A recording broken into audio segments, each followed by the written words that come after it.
Charleston had seen every kind of slave sold beneath its auction dome, field hands with broken backs, house girls with practiced smiles, blacksmiths whose palms still carried the heat of their forges. But on the morning of July 18th, 1853, when the crowd pressed forward and men elbowed each other for a clearer look, they stared not at a body of strength or beauty, but at a mind. The girl was slim, quiet. Her wrists were roped lightly, not because she resisted, but because the traders seemed unsure of what else to do with her.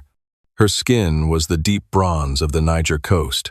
Her hair tied in intricate coils she had woven herself during the night. But none of that was what made the crowd murmur. It was the way she looked at them, not with fear, not with bitterness, but with study. As if she were cataloging each man, every expression, every whisper. And then came the trader's words, shouted loudly enough to shake the dust from the rafters. She speaks 9 tongues: French, English, Arabic, Portuguese, Hausa, Fulani, Latin, even a careful, halting Greek. The crowd went silent. Slaves did not speak 9 languages. Slaves did not correct their auctioneer's pronunciation. Slaves did not stand unmoving when examined like cattle, watching their purchasers instead of being watched. But this one did. Her name, she gave simply, Amara.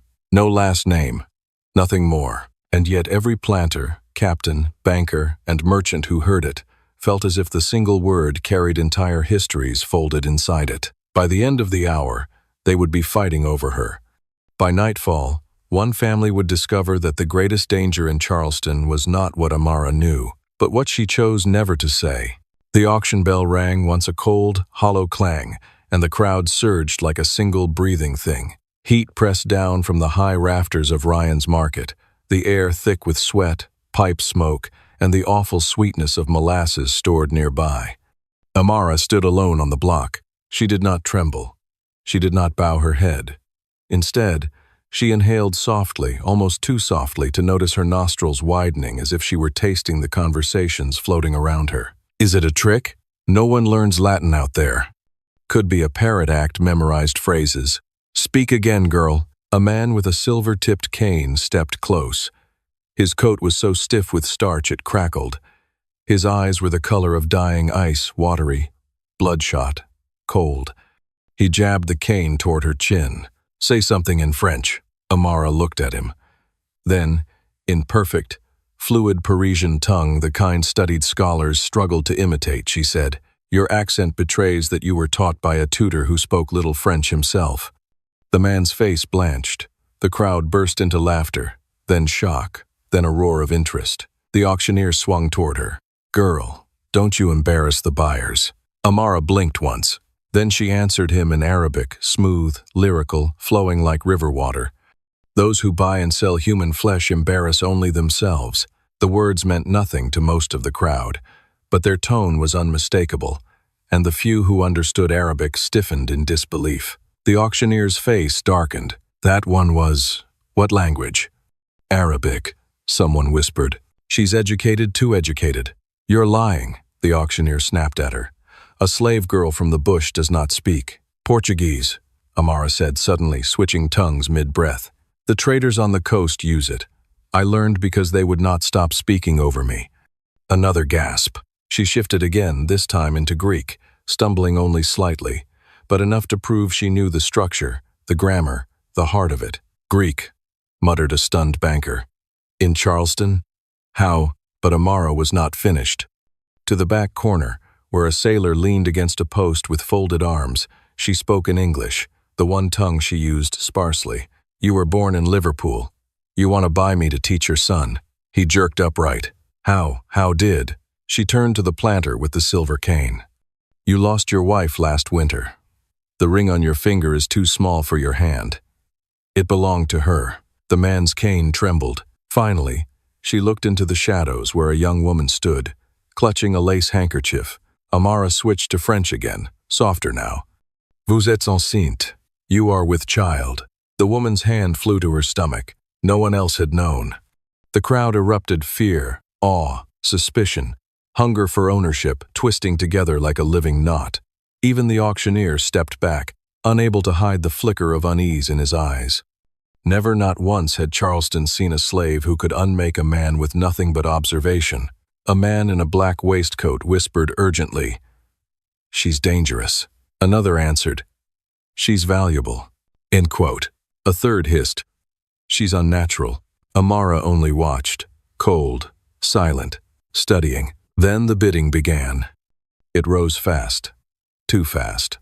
Voices cracked as men shouted over each other, planters, merchants, even two ship captains who'd never bought slaves before. The auctioneer's hammer rattled in his hand as the numbers climbed. 500, 800, 1,200, 1,600. The price of 3 strong field hands. But Amara's eyes did not change.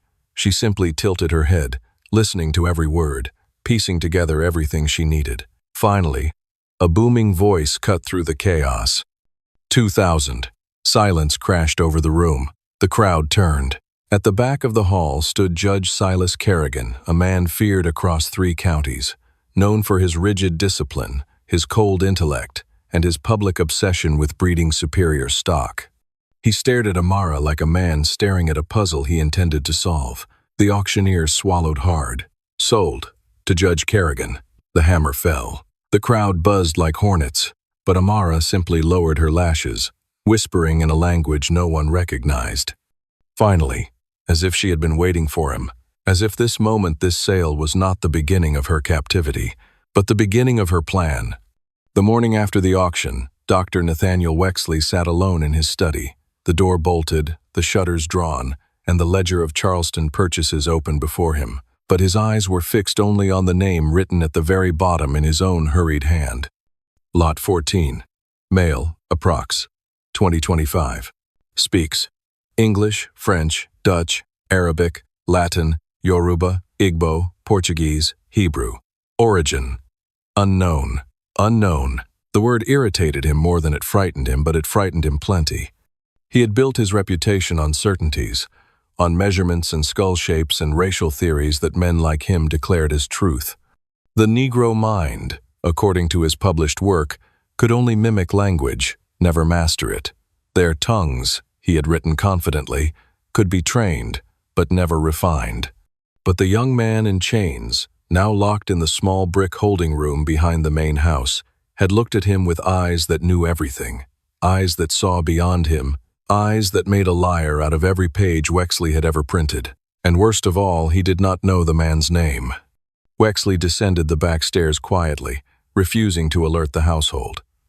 It would not do for the family to see their master unsettled, and yet his steps were hesitant, as though each tread might crack open something he wasn't prepared to face. When he unlatched the holding room door, the first thing he noticed was the silence. The second thing he noticed was that the slave was no longer chained to the floor bolt. His heart lurched, then steadied when he saw the man sitting calmly in the corner, his wrists free but the broken shackle resting beside him like scrap metal. The iron had not been cut, it had been twisted, warped like soft clay, bent clean through. That should have been impossible. Wexley swallowed and forced his voice into its usual detached register. "Stand," he ordered. The man stood, not abruptly, not fearfully, but with a quiet dignity that made the command feel like a request granted rather than an order obeyed. "Do you have a name?" Wexley asked. The man tilted his head, an intelligent gesture, not a confused one. Then he spoke. In perfect, accentless English. "I have many." Wexley's breath caught. "Give me the one you were born with." A long pause. Then softly, "I do not know the one my mother whispered first. I only know the ones the world forced upon me." Wexley felt the words like a blow. This was no mimicked grammar, no parrot's trick of memorization. This was thought, reflection, conscious articulation that fit no theory Wexley had ever proposed. "Then tell me the names you've taken," Wexley said. The man lifted his eyes. And what he recited was not a list. It was a history. "Akinwale," he began, "when I was my father's son in a land you have never seen. Isam," he continued, "when I crossed deserts with traders who taught me Arabic. Moshe," he said next, "when I lived among scholars who kept the ancient tongues. Marcus," he added with a faint smile, "when the priests insisted I must have a Roman name to learn their Latin." He spoke each with flawless pronunciation, the cadence of someone who belonged to every culture he named. Wexley felt cold. "No man crosses those worlds," he whispered. "Not naturally. Not without being trained from infancy." "That is correct," the man said. "I was trained." "By who?" The man lowered his head slightly. "By those who no longer live." A chill slid down Wexley's spine. He pressed on, trying to regain authority. "If you were so educated, how did you end up enslaved?" This time the man gave a small, humorless laugh. "Do you assume the learned cannot be chained? That knowledge protects a man from the greed of other men?" Wexley stiffened. It was a challenge, subtle, but unmistakable. "I assume," he said sharply, "that you had means to avoid capture." Something shifted in the man's expression, something hollow, something buried deep enough to speak of loss beyond measure. "I did," he said. "But I used those means to save others, not myself." Wexley felt his throat tighten against words he did not plan. "You chose to be taken." The man did not answer, but silence was answer enough. Wexley stepped backward, almost tripping over the threshold. He had expected defiance, fear, confusion, anything that matched the logic of his studies. But instead he felt as though he were speaking to a diplomat, a scholar, a man who had lived 3 lifetimes in one body, a man whose intellect rivaled his own, perhaps surpassed it. He shut the door behind him slowly, just before the man added softly through the iron bars. "You have many questions, Doctor. Ask them freely. But know this," Wexley froze, "there is a reason I am here. On this plantation, in this house, with you." Wexley's pulse hammered. "Why?" he asked. The man's eyes were calm, unshaken, ancient. "Because the things you believe about the world," he said, "are about to collapse." And with that, he stepped back into the shadows, leaving Wexley alone with a truth he had no language for. Not yet. For the first time since stepping onto the Middleton plantation, the boy's voice changed. Not his tone, always calm, almost too calm, but the shape of it. It seemed to slip through the walls like smoke, settling into corners, lingering even after he fell silent. Men said that when he spoke, they could feel memory itself turning to listen. And that night, memory came from every direction. Master Josiah Middleton had demanded a demonstration. "If the boy truly speaks 9 tongues," he said, "then let him recite something no field hand, no imported castaway, no trick-tongued street brat could know." He sat at the long dining table, silver candlesticks burning low, his sisters behind him fanning themselves as if the air had grown suffocating. Overseer Craven leaned near the doorway, arms crossed, a smirk glued onto his face. "Remember, boy," Craven said, "if you falter one tongue wrong, we got a tree waiting outside." The boy didn't blink. He touched one fingertip to the back of the dining chair, as though feeling the pulse of the wood. Then he began. The first tongue they expected, French.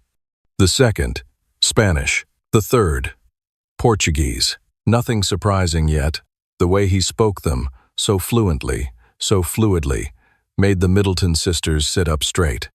Then came the fourth tongue, sharp consonants, rising and falling like blades through wind. No one in the room had ever heard such a cadence. "What is that?" Mary Middleton whispered, her fan slowing. "Sounds African," Craven said dismissively. "No," the boy murmured, switching back to English. "It is not from the coast, you know. It is from the interior, far past the slave routes. A place you could not walk to even if the world split itself open for you." "Enough riddles," Josiah snapped. "Prove the others." So he did. A fifth tongue, melodic and soft. A sixth, where every syllable hit like tapped stone. A seventh, filled with rolling patterns that made goose flesh rise on every arm in the room. The air thickened. The candles flickered. Even the walls felt like they leaned in. And then, it wasn't loud. It wasn't fast. But it wasn't like any sound they had ever heard. It was too old, older than Carolina, older than Africa, older maybe than language itself. The syllables hit the room like the thrum of a drum buried under earth for centuries, still beating in the dark. The sisters clutched each other. Josiah's jaw slackened. Even Craven's cruel smirk vanished. What tongue is that?" Mary rasped. The boy slowly looked up. "It doesn't have a place name," he said. Only a memory. Whispers rippled through the room. A language with no homeland? A language carried by a single boy? A language older than maps? Josiah swallowed hard, wiping sweat from the side of his neck. You said 9 tongues, he whispered. You only spoke 8. The boy nodded once. Because the 9th, he said, is not for sale. The air seemed to snap. Craven pushed off the wall. You don't get to choose what's for sale here. The boy didn't look at him. Instead, he lifted his gaze to Josiah. You bought a body, he said softly. Not the part that remembers. It's over. And for a moment, just a heartbeat, Josiah Middleton looked afraid. Afraid of this boy. Afraid of what he carried. Afraid of what he might unleash. But Josiah was a master, and masters do not allow fear to sit on their shoulders for long. His voice hardened. You will speak that 9th tongue one way or another, he said. Here, or on your knees outside. The boy tilted his head, eyes glowing with something that did not belong to a child. You cannot force a tongue, he murmured, but you can awaken one. Josiah frowned. And what does that mean? The boy stepped back from the table. Every candle in the room guttered. Every person drew a sharp breath. And then, in a voice that seemed suddenly older than him, older than all of them, he said, It means the 9th tongue speaks only when a reckoning is owed. That night, well after the house shut down and the plantation fell into silence, a strange sound came from the slave quarters. Not screaming, not singing, a rhythm, a pulse, a heartbeat that wasn't human. The men who heard it whispered to each other in shaking voices. That boy ain't alone. Something's following him. Something wants him back, but no one dared go near. Because they all felt it. Something had awakened. And whatever the 9th tongue was, it wasn't finished. Charleston had never seen a slave like Nuru, and by the 4th day after his auction, the rumor spreading through the district was no longer merely about his strange abilities. It was about the growing fear surrounding them. Some whispered that he was a fraud. Some whispered he was an omen. And some whispered quietly, only behind shut doors, that he was something far more dangerous than either. Yet for all the talk, nobody understood anything clearly. Not even Mr. Calder, the new master who walked around his estate with increasing tension, as if carrying 2 equally heavy burdens. The wealth he hoped Nuru would bring him, and the suspicion that he could not control him. The mystery deepened on a quiet afternoon when a visitor arrived. She came in a dark blue carriage, trimmed with polished brass, the kind that announced both wealth and influence, but belonged to no common plantation. The household staff stiffened when the driver opened the door, and a woman stepped down tall, composed, and dressed in gray that suggested money without ostentation. She carried a leather satchel. She carried authority, and when she spoke, her voice wrapped the yard in silence. I am Dr. Isolde Marin, she announced. I have come for the linguist. Mr. Calder hurried out to greet her with an anxious formality. You received the letter so quickly? He asked. I wasn't sure if... I go anywhere a mind like this appears, Dr. Marin said. Show him to me. Nuru was brought into the study, a space lined with books he was never allowed to touch but always allowed to notice. He entered quietly, hands folded, eyes lowered yet alert in that way he had, listening to every breath, every tremor in the room. Dr. Marin studied him for a long moment. You understand English, she said, not as a question, but an acknowledgement. Yes, Nuru replied. You were taught? I listened, he answered simply. She nodded once, then opened her satchel. Inside were sheets of parchment, sealed letters, fragments of old printed pages, and most strangely small cards marked with symbols that did not resemble any alphabet Calder had ever seen. Mr. Calder shifted uneasily. Nuru, however, did not. Dr. Marin placed the items before him one at a time. This, she said, is the script of a monastery in northern Greece. Can you identify it? Nuru did not hesitate. Katharevousa, he murmured. Old, formal Greek. Why is the sigma written in the early form? This must be... Dr. Marin raised her brows. Calder's mouth fell open. Nuru continued speaking softly, not as a student reciting lessons, but as someone remembering something, as if the letters stirred something deeper in him. This, Dr. Marin said next, revealing another card. Is a cipher from the Maghreb. Can you read it? He did, effortlessly. Then came a scroll covered in symbols unlike anything from books in Charleston, a language even Mr. Calder had never seen. When she unrolled it, Nuru paused. He leaned closer. His face changed not in fear, but in recognition, as though he had heard a melody he had not expected to find on this side of the ocean. This is older, he said slowly. Not written to be read, written to be remembered. Mr. Calder blinked. What does that mean? Nuru did not answer immediately. Instead, he traced the symbols with a gentle precision, as though touching memories rather than ink. It is a warning, he finally said, voice low.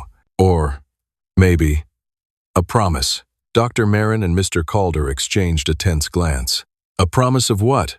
The woman asked. Nuru looked up at her, not defiant, not frightened, but calm in a way that unsettled them both. That depends, he said quietly, on who carries the secret. The room fell silent. For the first time, Dr. Marin looked unsure. For the first time, Mr. Calder looked afraid. And for the first time, Nuru looked like more than a slave who spoke 9 languages. He looked like someone whose past, whatever it truly was not finished with him, not by a long mile. The morning after the confrontation in the counting house, Charleston hummed with its usual rhythms, wagon wheels grinding against cobblestones, gulls crying over the port, and the market square swelling with merchants. But beneath that familiar noise, a different kind of sound moved quietly through the city. Whispers about her.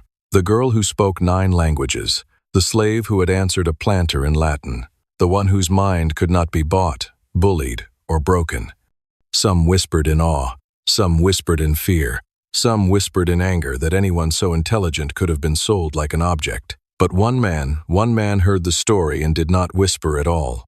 He simply nodded, as though he had been waiting. That afternoon, Elias Barrow, the broker who managed her files, climbed the stairs to the girl's small room above the auction office. He knocked once softly, almost polite. She was seated at the desk he had given her, copying a list of ship manifests in 3 languages. Her handwriting had the precision of a trained scholar. Barrow cleared his throat. There's someone who wants to see you. A familiar tension entered her shoulders. Another buyer. Not exactly. He hesitated. He isn't here to purchase you. He asked only to speak. She looked at him for a long moment, trying to read the quiet worry around his eyes. Is he dangerous? She asked calmly. No, Barrow said too quickly at first, then again with more certainty. No, not dangerous. Simply unusual. She folded the ledger closed. Send him in. The man who entered was not dressed like a planter, nor an officer, nor a merchant. His clothes were clean but travel-worn. Sand clung to his coat cuffs. His boots had the dust of long roads in their seams, but most striking was his expression. He looked at her as though she were not a curiosity nor a possession but a memory. He bowed his head, almost respectfully. You will not know me, he said, but I know you. She stayed silent, watching him carefully. My name is Samuel Morrow, he continued. I am a linguist, once of Boston, now of nowhere in particular. His eyes softened. I heard a rumor a girl sold in Charleston who speaks languages even merchants mispronounce. You came to test me? She asked evenly. No, he said. I came because years ago I met a woman in the Gold Coast who spoke the same way, precise, patient, carrying half a world in her voice. A woman who insisted her daughter would one day speak even more. The girl's breath shifted. Just slightly. Samuel saw it. She told me her daughter's name, he continued, and that if I ever came across her, no matter how many years or miles had passed, I should tell her something. She did not blink. What name? Samuel reached into his coat and pulled out a worn scrap of parchment. The edges were salted from sea air. On it, written in a hand she recognized but had not seen since childhood, was a single word. Sophia. Her name. Her real name. Not the one the traders assigned her. Not the one the auction house recorded. The one her mother whispered over her cradle. Sophia's fingers trembled not with fear, but with recognition so sharp it felt like light pressed against her ribs. How did you know she survived? Samuel asked gently. Your mother always believed you would. Sophia swallowed hard, her voice barely above a breath. Where did you last see her? Samuel hesitated not in uncertainty, but in care, choosing his words as though each one might wound if spoken too fast. She was alive when I left the coast, strong, defiant, trying to protect the last children of her village. His gaze softened. She told me that if the world ever tried to bury her daughter's mind, that daughter must dig her way upward anyway. Sophia closed her eyes. For a moment the room felt fuller, filled with a voice she had not heard in years, filled with heat from a sun on the other side of the ocean. Barrow stepped inside quietly, unsure whether to interrupt. Is everything all right? Sophia opened her eyes. Yes, she said, and her voice was no longer uncertain. Everything is finally beginning to make sense. Samuel nodded. There is something more I must tell you. End quote. She looked up, bracing herself. You were not sold by accident, he said, nor chosen randomly at auction. Someone in Charleston already knew your value and has been searching for you longer than you realize. Barrow stiffened. Who? Samuel's expression darkened not with fear, but with recognition of a shadow he had hoped would never reach her. A man of influence, he said quietly. A man who believes a mind like hers is not a gift, but a resource. Sophia straightened in her chair, the parchment still in her hand. Tell me his name. Samuel exhaled slowly. The one who has been asking about you, Sophia, he said, is the same man who forced your mother's village into silence. Sophia felt the world tilt. Not fear, not surprise, something colder, something steadier, because for the first time since her capture, she understood. Her past had not drifted away on foreign currents. It had been following her patiently, purposefully waiting for the moment she learned enough to face it. Sophia folded the parchment and tucked it close to her heart. Then let him find me, she said quietly. Both men froze. She was no longer the girl they had seen in the auction yard. She was something far steadier, far sharper, and far more dangerous than anyone in Charleston yet understood. Charleston slept uneasily that night. A strange quiet moved over the streets, as if the wind itself were listening for footsteps. Lamps burned lower, dogs refused to bark, and in the grand house of Colonel Beauregard, every servant felt the same trembling in their bones. Elias was awake, and something was coming. Not a threat, not danger, revelation. The colonel had locked his study, as always, double-bolted from the inside. Important men guarded it, because inside were the documents he cherished more than profit or plantation. Maps of ports, letters from Europe, mathematics inked with ruthless precision, notes on upcoming auctions and debts, cipher sheets, shipping ledgers encoded so cleverly that most overseers couldn't tell which line meant sale and which meant shipment. He called it the brain of his empire. What he never expected was that Elias had walked past that door for months, feeling the shape of every key the colonel carried, memorizing the pattern by the slightest jingle.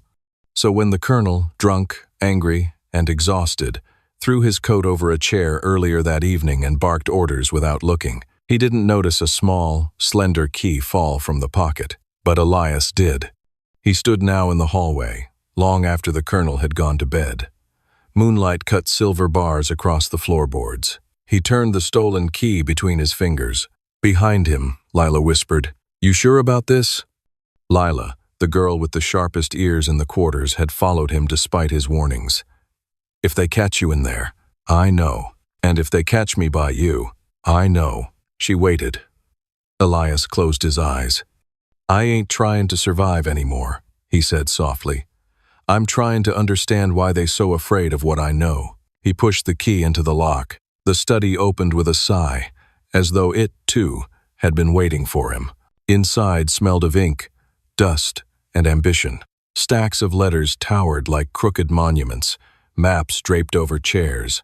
Something glimmered on the desk, a brass instrument for measuring distances, a globe marked with pins the colors of blood and bone.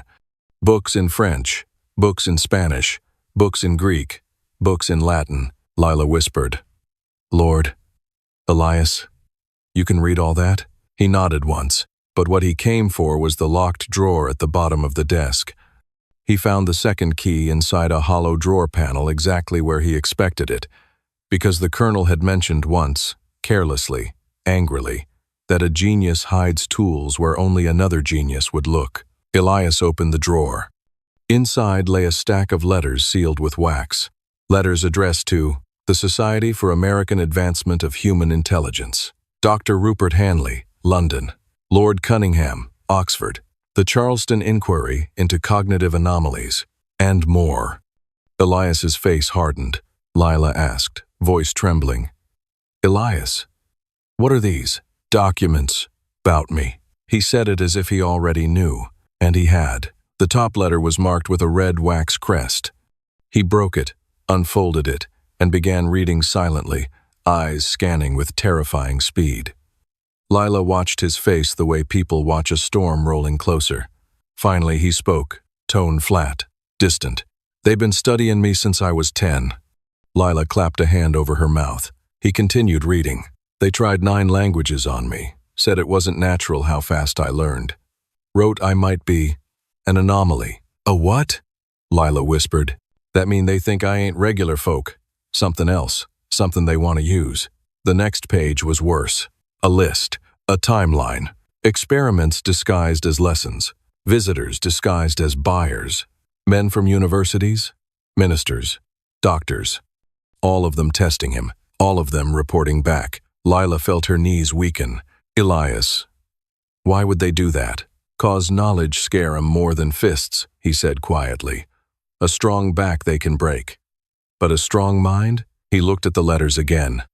"They can't control that." Then Elias found the final document, the newest, dated just 2 days before. The heading read, "Asterisk, asterisk, proposed transfer of Subject 9 to the Beaufort Research Estate, February 1853 asterisk asterisk." Beneath it, subject to be isolated, studied more thoroughly, languages to be increased to 11, freedom of movement revoked, must be prevented from forming attachments. Lila gasped. "That mean they gon' take you away?" Elias nodded. "Tomorrow night, and you'd never come back," she whispered. "No." A long silence. Then Elias folded the papers very carefully. And something inside him, something quiet, patient, and long smothered, finally woke. "We leavin' tonight," he said. Lila blinked. "Tonight?" "Elias, there ain't no tomorrow for me if I stay.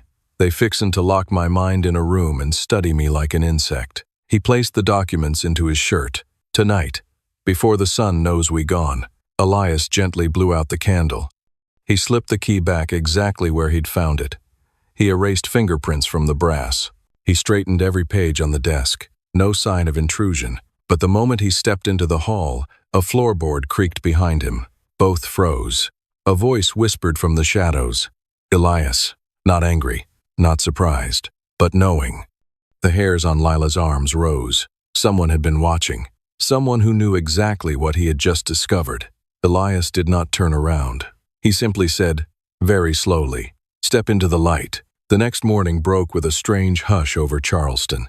Not the peaceful kind, but the listening kind. As if the whole city leaned closer, sensing that something unusual moved beneath its streets. Something they could not name. And at the center of that invisible stirring stood Io, the slave who spoke 9 languages. Though by now, Elias suspected the truth was even larger. He found Io standing in the courtyard before sunrise, the dim gold light outlining his profile like a carved statue. Io wasn't moving, wasn't speaking, just listening. To what? Elias could not tell. "You're awake early," Elias said softly. Io turned gently, as if returning from a faraway place. "Languages do not sleep," he replied. Elias smiled faintly. "Neither do mysteries." Io's eyes warmed with something like gratitude. He did not often show emotion, but when he did, it was precise like everything else about him. "Last night," Io said, "you asked how many languages I truly speak." "Yes," Elias answered. "You told me 9, but I no longer believe that." Io was quiet for a long moment. Then he lifted a finger. He pointed to the sky and whispered, "More." It was not a boast, not a claim, not even pride. It was a quiet truth. Elias felt the back of his neck prickle. "More?" he repeated. "How many is more?" Io stepped closer. lowering his voice until it seemed only the walls could hear him. "Languages are not only spoken," he murmured. "Some are carved, some are sung. Some are hidden in stones, in rivers, in the way people move. Some are older than counting." Elias swallowed. "So you mean traditions?" Io shook his head softly. "No, I mean languages." Elias's breath caught. For the first time, he wondered if Io's mind did not simply hold knowledge, but entire systems of understanding that Western scholars had not yet imagined. Before he could speak again, footsteps scuffed the edge of the courtyard. Mr. Thorne, the trader who had claimed Io 3 days earlier, walked in with a ledger under his arm. A calculating gleam lived in the man's eyes. "Morning," Thorne said briskly. "We have business in town." Elias stiffened. Business meant one of two things. Thorne was showing Io to buyers, or he intended to use Io for his own private dealings. Neither was good. "Elias," Thorne said, his tone clipped, "fetch my coat." Elias didn't move. "I'll go with Io," he said instead. Thorne narrowed his eyes. "And why should I allow that?"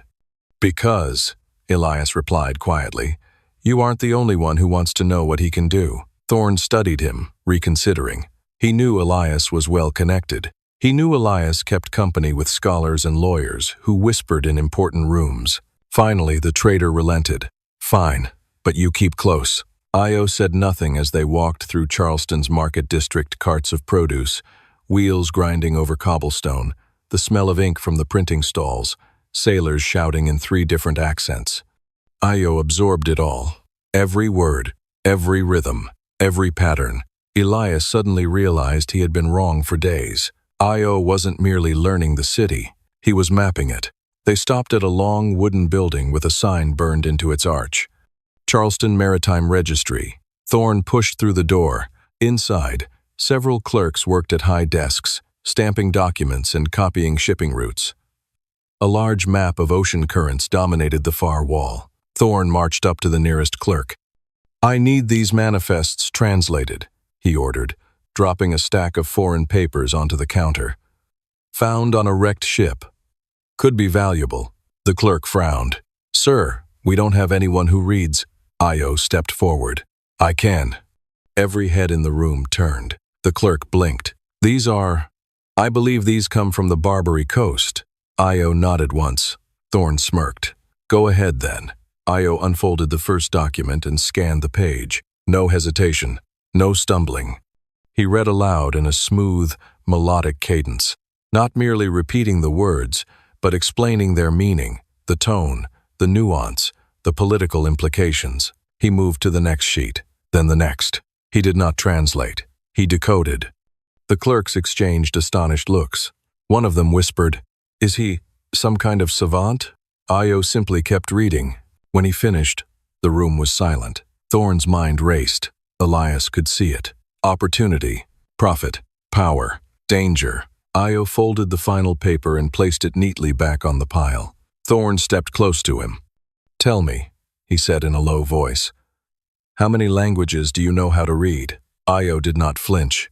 "How many do you need?" he replied calmly. Elias felt a warning pulse through him. Thorne was not a man who could be trusted with such a gift, and Thorne knew it too, which made him greedy, possessive, a little afraid. Thorne leaned closer, whispering directly into Io's ear. "You belong to me, and that means your mind belongs to me." Io slowly lifted his gaze. There was no fear in it, only certainty. And when he spoke, his voice was soft, but carried the weight of something ancient. "I belong to no man." Thorne stiffened. Elias felt the breath leave his lungs. The clerks froze. Io had spoken a sentence that no enslaved person dared speak aloud. And somehow, it did not sound like rebellion.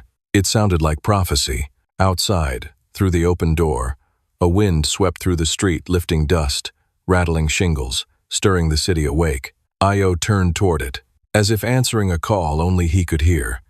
And for the first time since Elias had met him, Io's expression changed. He looked almost ready. For what? Elias could not yet tell. But Charleston was about to find out. The whole city was, because a mind like Io's could not be owned. And whatever he was preparing for was no small thing. No small thing at all. The Charleston market was quieter than usual that morning.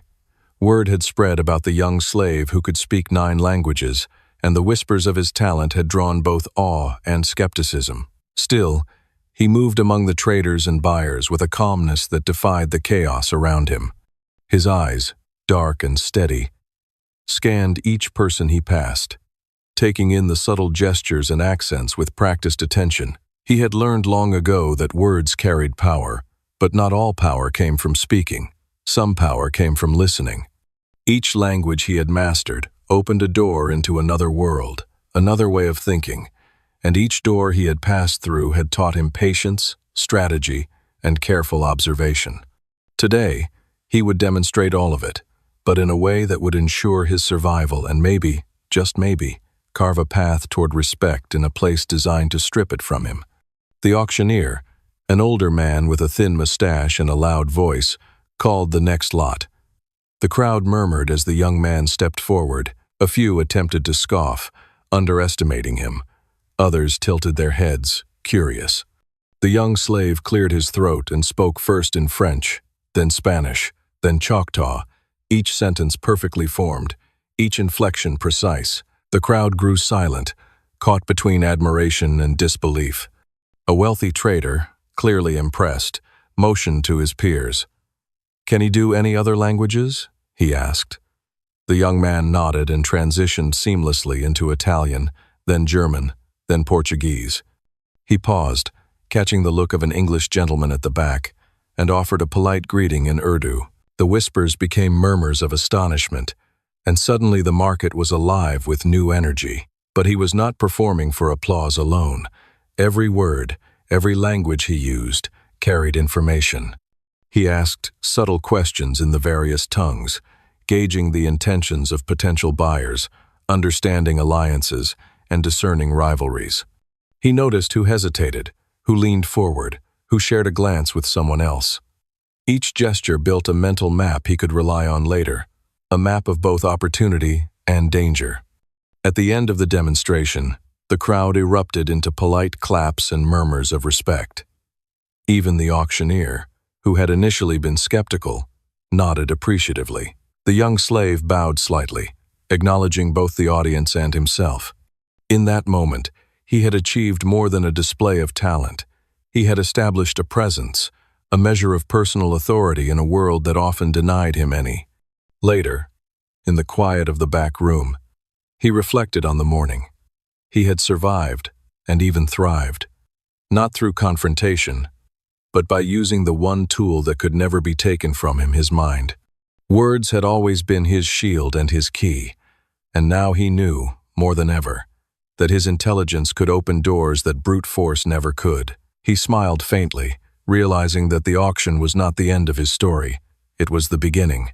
Each language he spoke, each person he understood, each observation he made would become a thread in a larger tapestry, a strategy that one day might allow him to navigate a world built to deny his freedom, but not his wisdom.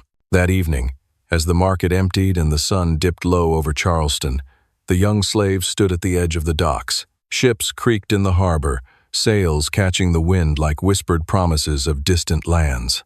He imagined a future where knowledge could cross oceans, where languages were more than words, they were pathways to opportunity, to survival, and perhaps one day, to liberation. He had endured, learned, and outmaneuvered. And in a world designed to silence him, he had found his voice not in shouting, but in speaking with precision, intelligence, and quiet authority. That voice, he knew, was his most powerful tool, and he would never relinquish it. Years later, the young slave, now a young man, walked along the Charleston waterfront once again. The bustle of ships, merchants, and traders had changed little, yet he saw the world with eyes sharpened by experience, curiosity, and careful observation.